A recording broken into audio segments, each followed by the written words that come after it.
My talk was a look really at the role of emotional intelligence in the modern workplace, and it was a basic argument for saying that emotional skills are as much part of an effective workforce as technical or other more obviously business-oriented skills, and that it's a historic lag in our understanding of what businesses need.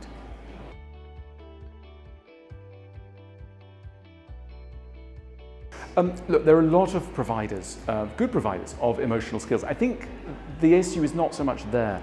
The issue is that an organization needs to take a sort of its own pulse emotionally and needs to be convinced, not just as lip service, but properly convinced that emotional skills are something that will help it to do its job more effectively.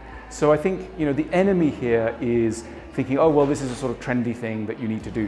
It's not. It's a very deep thing that organizations, politicians, anytime you've got more than one person, anytime you've got a group working together, you're going to have group dynamics that you need to sort out.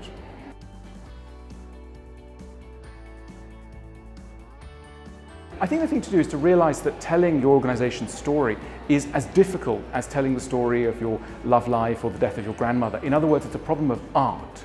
It's not merely a sort of technical problem.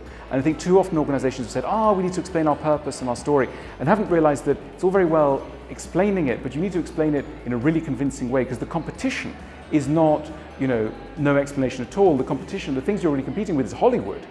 You need to make your story as attractive as a Hollywood tale. And if people find their private lives more interesting than their working lives, it's often because private life has been so beautifully explained and thrown into relief by the work of artists.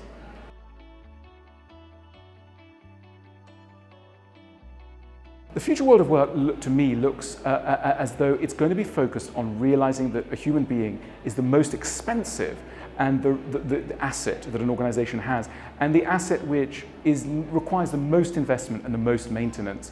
We're still not paying enough attention to the people who actually work in organizations. It's a cost that's simply too high to bear. We talk a lot about automation and robots, etc. Well, bring on the robots, but the fact is there'll always be humans working, and those humans, it'll become ever costlier to ignore their deeper functioning.